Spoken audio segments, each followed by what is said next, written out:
Ramadan Mubarak, Allahu Ramadan Kareem, Akbar. Ramadan Mubarak, Ramadan Kareem.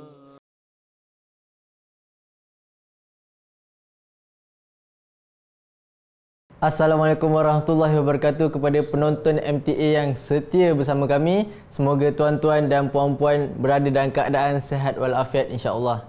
Jadi bersama saya Salman Ahmad dalam program Taklim Tarbiyat Online. Jadi pada hari ini kita masih lagi dalam topik yang sama, iaitu Ramadan Mubarak.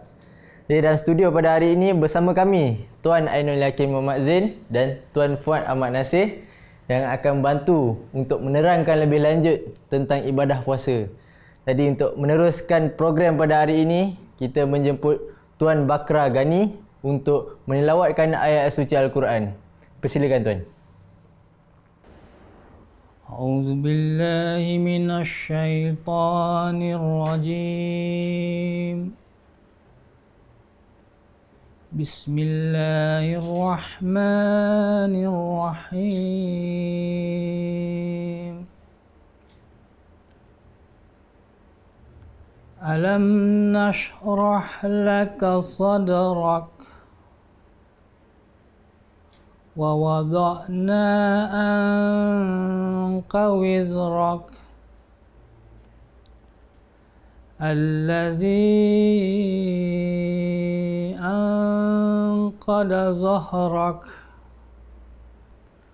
ورفعنا لك ذكرك فإن مع العسر يسرا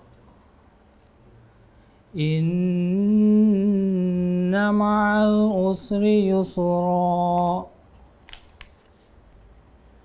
فإذا فرغت فانصب وإلى ربك فارغب. Aku baca dengan nama Allah, Maha Pemurah, Maha Penyayang. Tidakkah kami telah melapangkan bagi engkau dada engkau, dan kami telah menjauhkan dari engkau beban engkau yang memberatkan punggung engkau, dan kami meninggikan bagi engkau nama engkau. Maka sesungguhnya bersama kesukaran ada kemudahan. Sesungguhnya bersama kesukaran ada kemudahan. Lalu apabila engkau telah selesai dari suatu tugas, maka berusaha keraslah. Dan kepada Tuhan engkau hendaknya engkau memusatkan perhatian. Assalamualaikum warahmatullahi wabarakatuh. Waalaikumsalam warahmatullahi wabarakatuh. Jazakumullah diucapkan kepada Tuan Bakra Gani atas ayat suci Al-Quran yang disampaikan itu tadi. Jadi mungkin tuan-tuan balik kita tertunggu-tunggu soalan yang akan saya tujukan. Jadi Tuan, dalam episod sebelum ini, Tuan ada menceritakan tentang sabda Rasulullah SAW di mana orang yang berpuasa ni ada dua kegembiraan. Jadi yang pertama, kegembiraan mereka apabila tiba waktu berbuka puasa. Dan yang kedua, apabila mereka bertemu dengan Allah SWT. Jadi boleh Tuan terangkan dengan lebih lanjut tentang perkara ini. Silakan Tuan. Ya, jazakumullah ahsan jazah atas soalan itu tadi. Memang merupakan satu khabar suka yang diberikan oleh Rasulullah SAW kepada mereka yang melaksanakan ibadah puasa, di mana orang-orang yang berpuasa itu akan mendapatkan dua kegembiraan. Yang pertama ketika orang itu berbuka puasa, itu pun saya dah jelaskan sebelumnya. Dan yang kedua, kegembiraan yang dirasai apabila dia bertemu dengan Allah Ta'ala. Namun hadis itu menerangkan kepada kita semua bagaimana kita boleh berhasil untuk mendapatkan kegembiraan itu.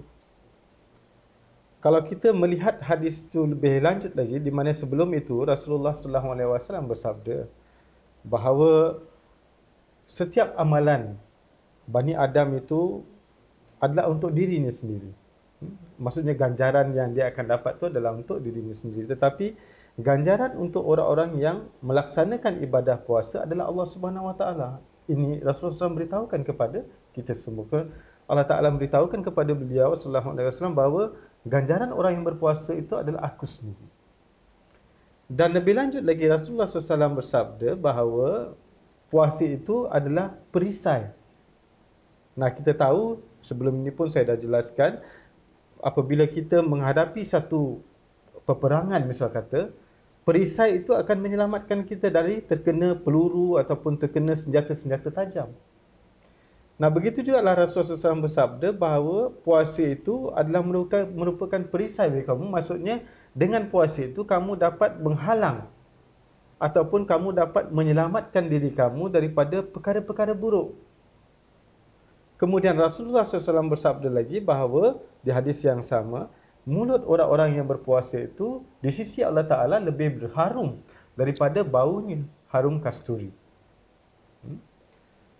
Dan kemudian Rasulullah SAW bersabda lagi dalam hadis yang sama juga, kalau ada orang yang mencaci maki engkau ataupun yang berusaha untuk mengajak engkau bertengkar dengan dia, maka katakanlah kepadanya bahawa sesungguhnya aku sedang berpuasa.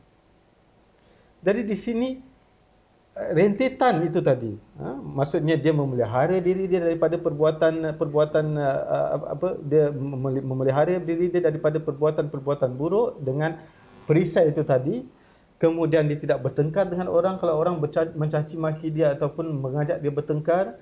Kemudian mulut orang yang berpuasa itu berbau harum disebabkan zikir-zikir ilahi yang dia baca, melawatkan ayat suci Al-Quran, dia sentiasa mengingat Allah Subhanahu Wa Taala. Natijah orang yang berpuasa seperti itu, maksudnya dia bukan sekadar menahan lapar dan dahaga saja, tetapi dalam dia menahan lapar dan dahaganya sewaktu dia berpuasa, dia juga menyertai puasanya itu dengan menyelamatkan dan melindungi diri dia daripada perbuatan-perbuatan buruk, daripada mencaci maki orang lain, bertengkar dengan orang lain, dan dia senantiasa berusaha untuk mendekatkan dirinya dengan Allah Subhanahu Wa Taala dengan berzikir ilahi, dengan beribadat kepada Allah Taala, dengan banyak melawatkan ayat suci Al-Quran. Maka dengan puasa yang seperti itulah dia akan mendapatkan kegembiraan itu. Jadi kegembiraan itu memang dijanjikan oleh Rasulullah SAW. Tetapi kegembiraan itu hanya dapat kita rasai, hanya dapat kita raih apabila kita mengamalkan ibadat puasa kita itu dengan disertai dengan amalan-amalan yang baik, amalan-amalan berzikir ilahi, amalan dengan melakukan ayat suci Al-Quran dan sentiasa mengucapkan perkara-perkara yang baik. Ada syarat-syaratnya. Ya, memang ada syarat-syarat. Bukan sekadar kita meninggalkan lapar dahaga kemudian kita akan dapat bertemu dengan Allah Ta'ala. Kerana dalam hadis itu sendiri Rasulullah SAW bersabda di akhir pada hadis itu, kenapa kegembiraan itu kita raih? Kenapa kita gembira bila bertemu dengan Allah Ta'ala? Kerana puasa yang kita laksanakan. Dan puasa seperti apa yang kita laksanakan, seperti tadi yang saya katakan tadi, bahawa dia menyertai lapar dan dahaga yang dilakukan sepanjang puasa itu dengan banyak berzikir lagi, banyak beribadat, banyak berusaha mendekatkan diri kepada Allah Ta'ala. Dan kalau orang ajak dia bertengkar ataupun mencaci dia, dia mengatakan pada orang tu, aku sedang berpuasa. Kerana di dalam hadis yang lain yang diriwayatkan oleh Hazrat Abu Hurairah radhiyallahu taala anhu, yang terjemahannya bahawa Rasulullah sallallahu alaihi wasallam bersabda, Allah Subhanahu wa taala itu tidak memerlukan seseorang yang meninggalkan makan dan minumnya, itu maksudnya dia berpuasa, tetapi dalam masa yang sama dia tidak meninggalkan perbuatan-perbuatan dustanya atau perkataan-perkataan dustanya. Di dalam keadaan dia berpuasa, dia masih lagi berkata dusta, maka puasa seorang seperti itu Allah Ta'ala tidak memerlukannya. Dia akan mendapat lapar dan dahaga saja. Dia tidak akan dapat meraih kegembiraan yang dijanjikan oleh Rasulullah SAW itu, di mana bagi orang yang berpuasa ada dua kegembiraan, maksudnya puasa yang bersyarat tadi. Puasa yang disertai dengan amalan soleh, amalan-amalan yang baik, amalan-amalan yang boleh menarik kasih sayang Allah Subhanahu Wa Taala, maka puasa orang seperti itu dia akan meraih kegembiraan. Dua kegembiraan. Yang pertama, dia ketika dia berbuka puasa, dia akan merasakan begitu gembiranya kerana dia dapat kembali merasakan nikmat yang Allah Ta'ala dah sediakan bagi orang-orang yang berpuasa, iaitu makan dan minumnya. Kemudian yang kedua, atas natijah daripada puasa yang diamalkan itu yang disertai dengan amalan-amalan yang soleh, amalan-amalan yang baik, amalan-amalan yang dapat menarik kasih sayang Allah Ta'ala, maka Allah Ta'ala akan memberikan satu lagi kegembiraan di mana dia dapat bertemu dengan Allah Ta'ala. Jadi inilah hakikat daripada bertemu dengan Allah Ta'ala. Kegembiraan yang diraih itu adalah puasa yang disertai dengan amalan-amalan yang ataupun syarat-syarat yang dituntut oleh Islam, yang dituntut oleh syariat, yang diajarkan oleh Rasulullah SAW, iaitu sertailah ibadat puasa kamu itu dengan banyak beramal soleh, banyak mendekatkan diri kepada Allah Ta'ala, banyak mengerjakan solat-solat nafal, apalagi solat fardu yang telah memang dibuat fardukan oleh Allah Ta'ala, kemudian banyak melawatkan ayat suci Al-Quran, maka puasa seperti itu pasti akan mendapat ganjaran daripada Allah Ta'ala, di mana Allah Ta'ala sendiri yang akan menjadi ganjarannya, di mana Allah Ta'ala sendiri akan memperlihatkan keberadaannya, kebesarannya kepada orang-orang yang berpuasa seperti itu. Dan apabila kita dapat meraih martabat itu, maka itulah satu kegembiraan yang hakiki di dalam kehidupan kita.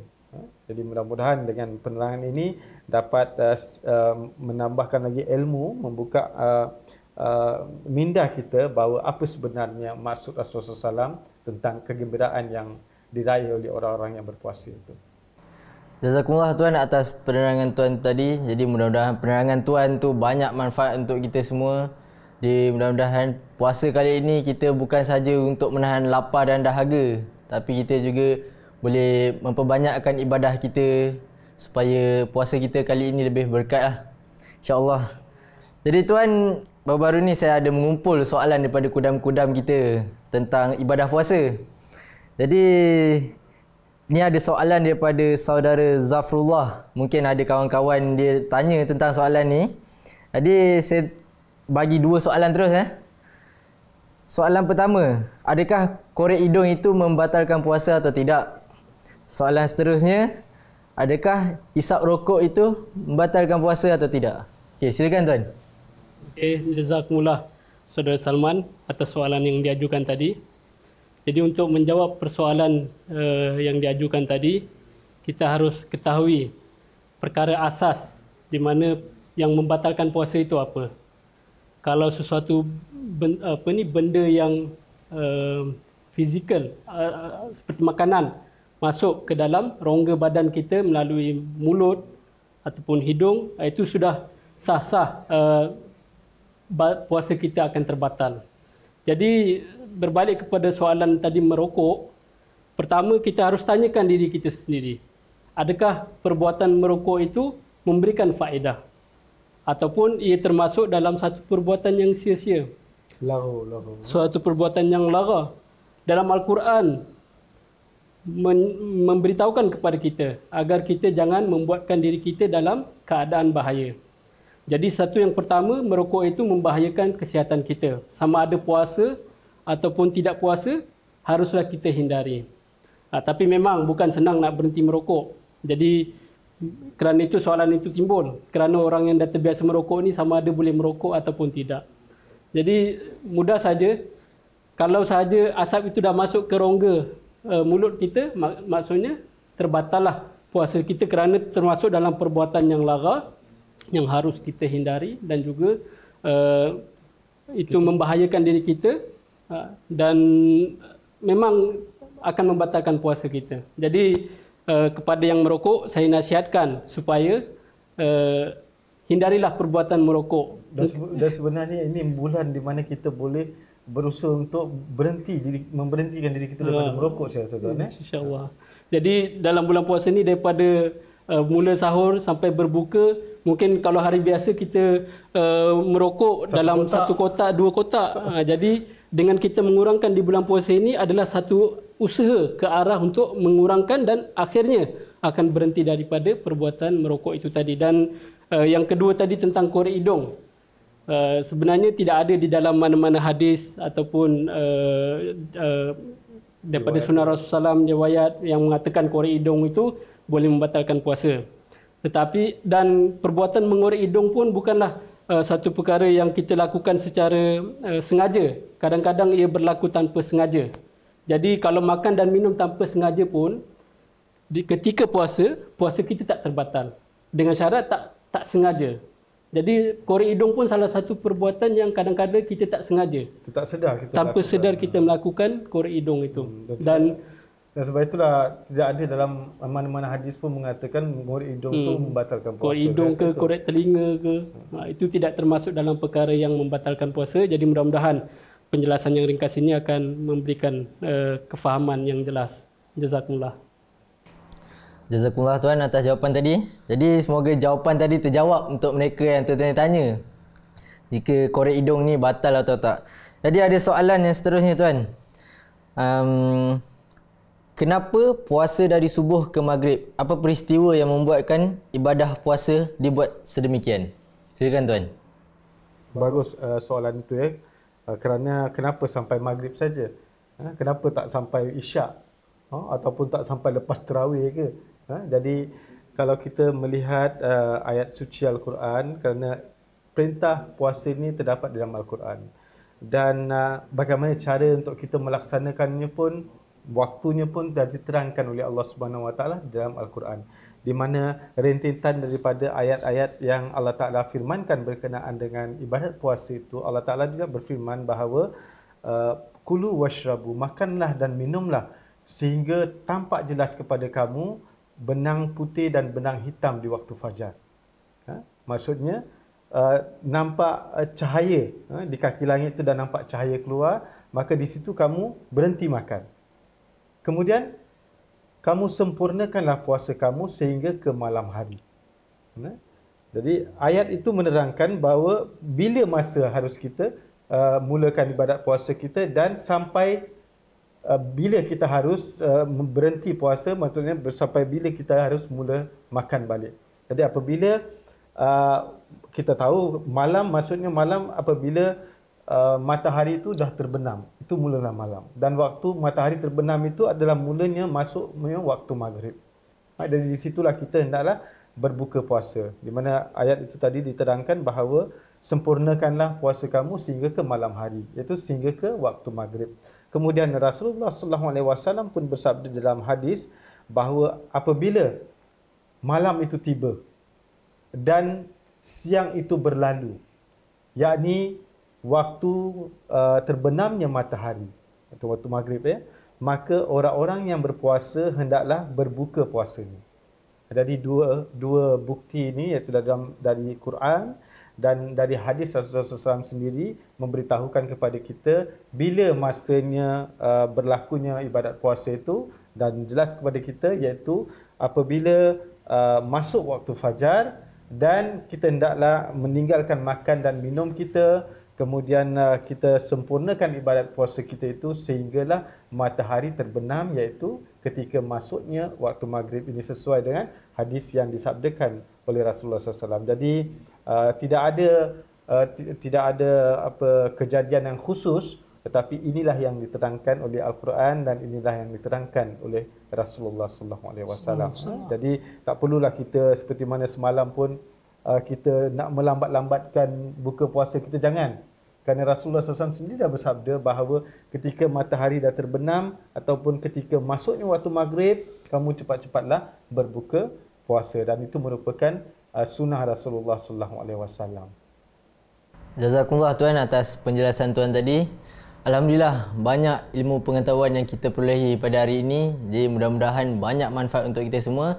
Jadi dalam episod yang akan datang, kita akan kumpul lagi soalan-soalan tentang ibadah puasa. Jadi jika tuan-tuan dan puan-puan ada soalan yang ingin diajukan, boleh diajukan kepada nombor yang tertera di skrin ni, InsyaAllah. Jadi sekian dari saya, Salman Ahmad dan kru MT yang lain mengucapkan ribuan terima kasih. Jazakumullah ahsanal jazah. Jangan lupa duduk rumah, stay home, stay safe. Assalamualaikum warahmatullahi wabarakatuh. Ramadan Mubarak, Ramadan Kareem, Ramadan Mubarak, Ramadan Kareem, Ramadan Mubarak, Ramadan Kareem, Ramadan Mubarak, Ramadan Kareem.